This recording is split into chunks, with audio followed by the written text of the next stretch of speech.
ఇక్కడ ఈ కార్యక్రమాన్ని నిర్వహించుకుంటున్నటువంటి మీటర్ రీడర్లు ఎవరైతే వర్క్ చేస్తా ఉన్నారో ఈ నిర్వహించుకుంటున్నటువంటి నిర్వాహకులందరికీ ఒకసారి నమస్కారం తెలియజేస్తూ, నమస్కారానికే సపోర్ట్లు అంటే ఏముండదు. మరి నమస్కారానికి సపోర్ట్లు కొట్టొద్దు, దేనికి కొట్టొద్దు. ఎందుకు కొట్టానా సపోర్ట్లు? ఒక మాట, అది ఎవరికి కావాలి సపోర్ట్ల కథ? సపోర్ట్ల కథ ఎవరికి కావాలి? మనకు కాదు కదా. మనదేం కడుపుకోత, కడుపుకోతాడు సపోర్ట్లు ఎందుకు కొడతాడు? ఆ సమరం చేస్తాడు. కానీ సమరం కదా చేయాల్సింది, అది చేయాలి మనం. ఇవాళ సమాన పనికి సమాన వేతనం ఇవ్వాలి. ప్లకార్డ్ చాలా బాగుంది. సమాన పనికి సమాన వేతనం ఇవ్వాలని ఒక ప్లకార్డులో, విద్యుత్ మీటర్ రీడర్స్ కు సబ్స్టేషన్ ఆపరేటర్ గా అర్హత గల వారికి పోస్టులు ఇవ్వాలని ఒక దాంట్లో, 30 రోజుల పని కల్పించాలని చెప్పి ఒక దాంట్లో, ఉద్యోగ భద్రత కావాలని ఒక దాంట్లో. అయితే ఉద్యోగ భద్రత కావాలంటున్నాం అంటేనే మనకు భద్రత లేదన్నట్టు. ఇప్పుడు కావునా భద్రత లేదు. భద్రత ఎట్లొస్తుంది? అంటే భద్రత పోరాటం ద్వారా వస్తుంది. భద్రత భజనతో రాదు. భజనతో దేవుడు వస్తాడో రాడో నాకు తెలియదు, కానీ భద్రత అనేది పోరాటంతో వస్తుంది. ఆ పోరాటం ఎట్లా చేయాలంటే ఇప్పుడు మీరందరూ ఉన్నారు. మీరందరూ పని చేస్తే కానీ ఇంట్లో భార్య పిల్లలకు అన్నం రానటువంటి పరిస్థితి. అటువంటి పరిస్థితుల్లో ఈ సమాజం కొంతమందిని ఉన్నారు కదా మీకోసం మాట్లాడేటోళ్ళు, కొట్లాడేటోళ్ళు, వాళ్ళకి భారం ఎత్తాలి. భారం ఎత్తితే అవుతుంది. నిన్న చాలామంది నా దగ్గరకు వచ్చినారు మిత్రులు. చాలామంది నా దగ్గరకు వస్తే నేను కూర్చున్నబెట్టినా, ఉన్న జాగాలు అడ్జస్ట్ చేసి కూర్చున్నబెట్టినా. చాలామంది వచ్చారు. ఇంకా బటరాయన్ల లోపలికి రాకూరని కూడా చెప్పిన తర్వాత మీరు చెప్పింది అర్ధగంట సేపు విన్నా, మీ సమస్యలన్నీ విన్న తర్వాత నేను ఒక మాట చెప్పిన, భాయ్ సాబ్ మీరు నా దగ్గరికి ఎమ్మెల్సీగా లేకపోతే ఓ మనిషిగా వచ్చారు కదా, నేను మనిషిని కాదా మీ జీతగాన్ని అని చెప్పిన, పని చేస్తా అని చెప్పిన, నాకు పని అప్పగించండి అని చెప్పిన, ఆ భారం నేను మోయడానికి సిద్ధంగా ఉన్నా అని చెప్పిన. ఇలా మీటర్ రీడర్లకు సంబంధించినటువంటి సమస్యలు, ఒక మీటర్ రీడింగ్ తీస్తే ₹7.14.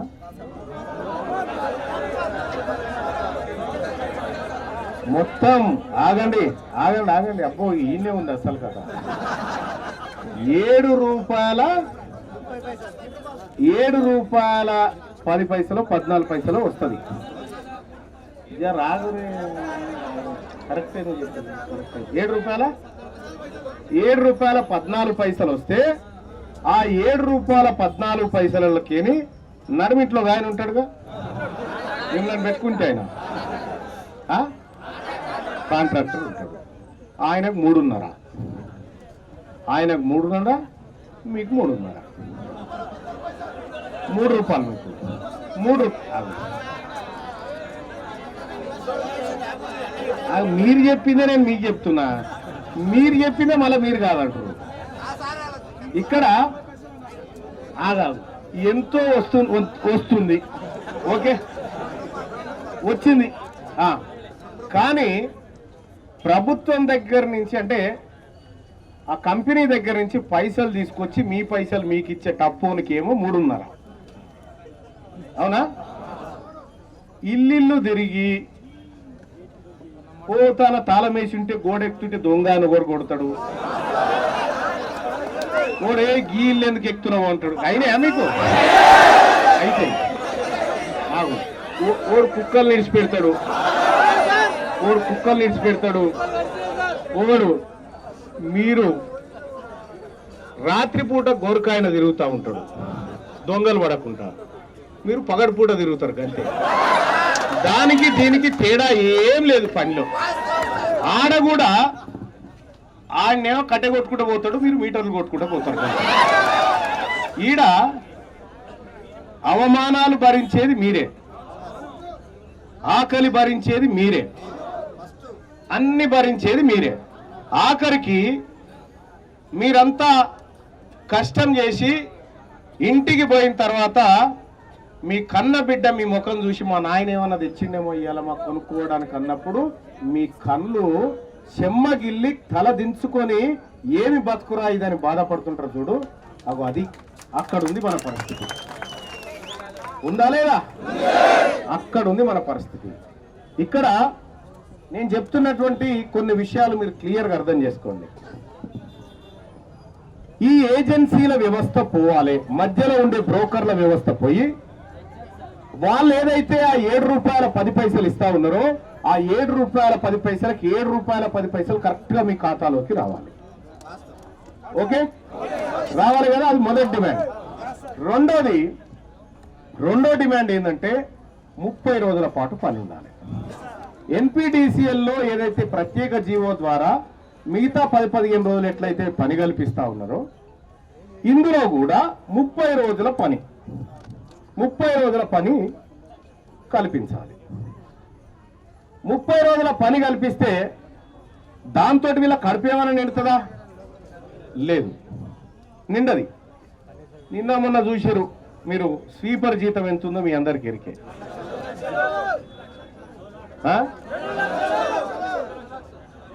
దోలాకు ఇక్కడ అందరు ఐటీఐలు చేసి వివిధ కోర్సులు చేసి ఇంజనీరింగ్ చేసినటువంటి మీ పరిస్థితి ఏందో మాకు తెలుసు.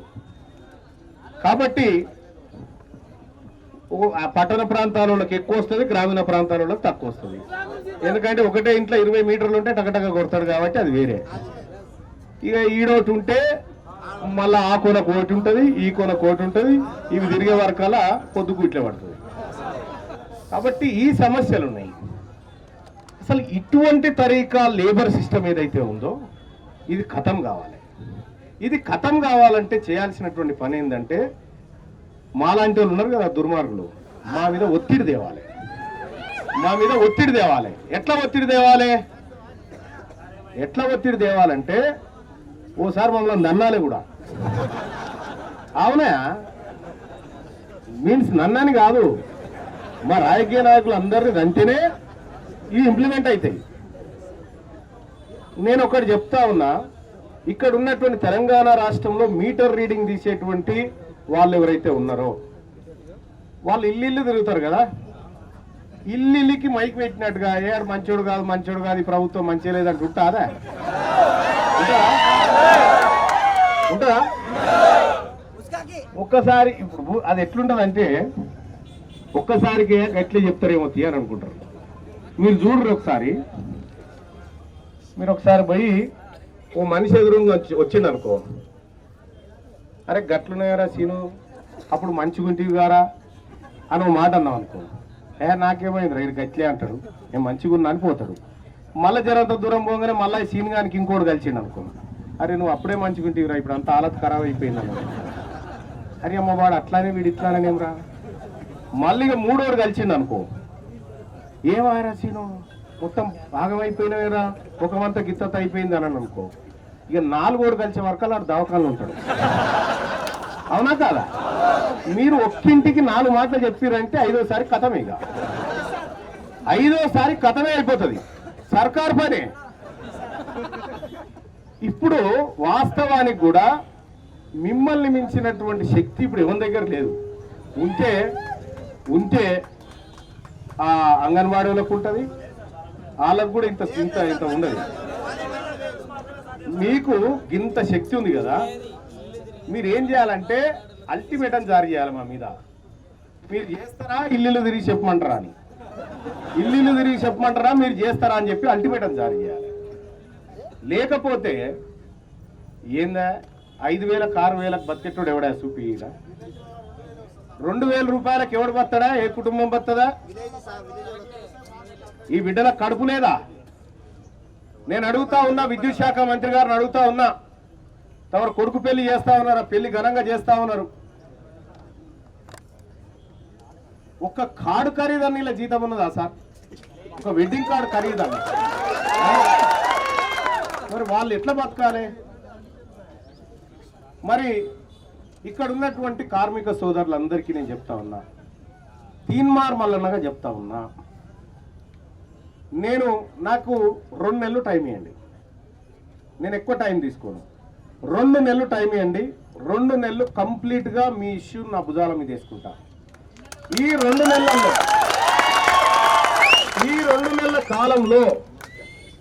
నెలల కాలంలో మీ సమస్య పరిష్కారం కొలిక్కి తీసుకురాకపోతే తీన్మార్ మల్లన్న నువ్వు ఇట్లా అన్యాయం చేస్తావని అడుగుని. అప్పుడు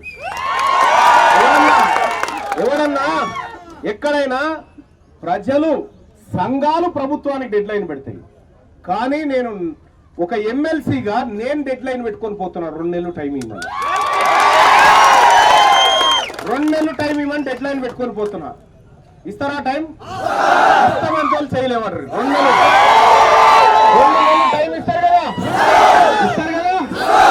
ఈ 2 నెలలు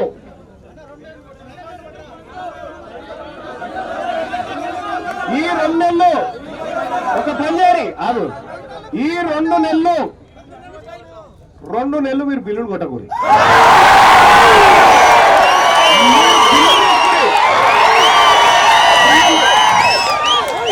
మీటరు ఇగో మా కడుపుల మ్యాటర్ బంద్ కాబట్టి మీటర్ కూడా బందే. ఈ ప్రభుత్వానికి నేను ఇక్కడి నుంచి చెప్తా ఉన్నా, ఈ 2 నెలలు మేము మీటర్ తీయము, మీ సాగు మీరు సాగుర్రి. ఎందుకంటే మేము రోజుకోడు చచ్చిపోవడం కంటే తన కూర్చొని చచ్చిపోతే ఇవ్వడం కదా. అందుకోసమే మీటర్ రీడింగ్ బంద్. తెలంగాణ రాష్ట్రంలో మీటర్ రీడింగ్ బంద్, మీటర్ రీడింగ్ బంద్, మీటర్ రీడింగ్ బంద్, మీటర్ రీడింగ్ బంద్, మీటర్ రీడింగ్ బంద్, మీటర్ రీడింగ్ బంద్. ఇక మన డిమాండ్ల కోసం ప్రభుత్వానికి ఏమన్నా కరెంటు పోయి ఉక్క పోస్తే ఇందిరా పార్క్ కాడ ఉంటాం, వచ్చి మా కార్మికులతో సంతకాలు చేసుకొని పోయి, మీటర్ రీడింగ్ కార్మికులతో సంతకాలు చేసుకొని పోండి. మరి ఇంకా ఈ మీటర్ రీడింగ్ ఇందిరా పార్క్ అనే పెట్టి ఇందిరా పార్క్ అనే మూసేసేది కాదు కదా, రేపు జిల్లాల పాయింట్ కూడా చేస్తాం. నా తెలంగాణ రాజ్యాధికార పార్టీ మీటర్ రీడింగ్ తీస్తున్నటువంటి కార్మికుల పక్షాన నిటారుగా నిలబడి కొట్లాడడానికి సిద్ధంగా ఉంది, నిటారుగా నిలబడి కొట్లాడడానికి సిద్ధంగా ఉంది. మీ పైన ఈగ వాలినా అది తీన్మార్ మల్లన్న పైన వాలిన. ఎవరు బెదిరించినా మీ మీద ఏ కాంట్రాక్టర్ అన్నా తీసేస్తా అని చెప్పినా వాని అడ్రస్ వాని ఫోన్ నెంబర్ అది నాకు ఈరి,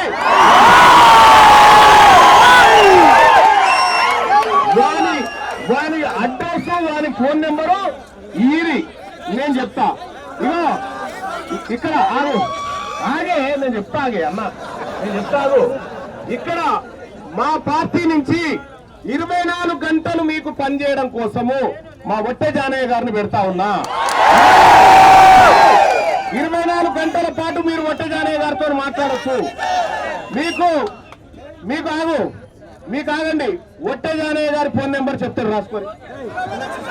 939 మళ్ళీ 939 0555 939 సైలెంట్గా ఉండండి. 939 మళ్ళీ 939 0555. ఓకేనా? రాసుకోడు కదా. రాత్రి 1 లేదు, 2 లేదు, 3 లేదు. ఎప్పుడు కష్టం వచ్చినా చేయండి, ఎప్పుడు కష్టం వచ్చినా మీకు జానన్న అందుబాటులో ఉంటాడు. జానన్న మీ దగ్గరకు వచ్చిన 6వ నిమిషానికే నేను కూడా వస్తా. ఇప్పుడు మీరెవరైతే ఉన్నారో మీ డిమాండ్లన్నింటినీ రేపు మార్చి 16 తారీఖు నుంచి శాసనసభ ప్రారంభం కాబోతా ఉంది. శాసనసభలో తీన్మార్ మల్లన్నగా క్వశ్చన్ అవర్ లో మొదటి ప్రశ్న మీదే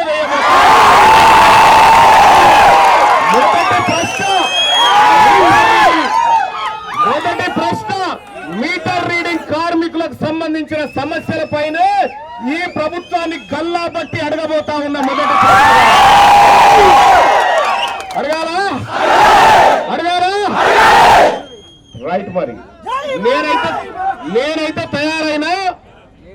రెడీగండ్రి ఈ ఉద్యమం ఇందిరా పార్క్ కాడ స్టార్ట్ అయ్యి ప్రతి జిల్లాకి వెళ్ళిపోవాల్సిందే. ప్రతి జిల్లా హెడ్ క్వార్టర్ కి ఈ నిరసన కార్యక్రమాన్ని తీసుకుపోదాం. ఎక్కడికక్కడ నేను కూడా పిలుపునిస్తా ఉన్నా. మా ప్రజలారా, మా బీసీ ప్రజలారా, ఎస్సీ ఎస్టీ మైనారిటీ ప్రజలారా, తెలంగాణ రాజ్యాధికార పార్టీ కార్యకర్తలారా, ఇక మన బిడ్డలు కడుపుతో ఆకలితో మండుతా ఉన్నారు. వాళ్ళు ఏడ కూర్చున్నా వాళ్ళకి అండగా వాళ్ళు ఎక్కడ ఉద్యమాన్ని ప్రారంభించిన ఈ తెలంగాణ రాజ్యాధికార పార్టీ అండగా ఉంటుందని చెప్పి తెలియజేసుకుంటూ, ఇక మీ బాధ నాది తమ్మే, నేను చూసుకుంటా. తీన్మార్ మల్లన్న కూడా మీ దాంట్లో ఒక మీటర్ రీడింగ్ కార్మికుడు.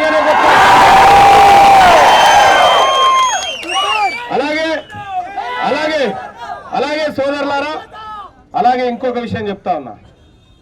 ఈ భూమి మీద బతికేటువంటి హక్కు ప్రతి ఒక్కరికి ఉంది. కొంతమంది ఎక్కువ తిని, కొంతమంది తక్కువ తిని ఇది నడవది. సమాన పనికి సమాన వేతనం ఇవ్వాలి. ఎమ్మెల్యేలకు ఇప్పుడు మాకు ఎంతనా జీతం? 2,75,000 మాకు జీతం, మేము కట్టలు కడతామని. చేసేది ఏం లేదు. మళ్ళా మంత్రులకో 4 లక్షలు, ముఖ్యమంత్రికో 4.5 లక్షలు. వీళ్ళకి కాదనా జీతాలు రావాల్సింది? వీళ్ళకి కాదనా? అందుకోసమే సోదరులారా, మీ అందరినీ కడుపులో పెట్టుకొని నేను ఉద్యమాన్ని ప్రారంభిస్తా ఉన్నా. ఈ రాష్ట్రంలో మీ కడుపు కొట్టినటువంటి దుర్మార్గులను వదిలిపెట్టను. మీ కడుపు నింపి మీ ఇల్లు కూడా కలకల్లాడినప్పుడే తీన్మార్ మల్లన్న కూడా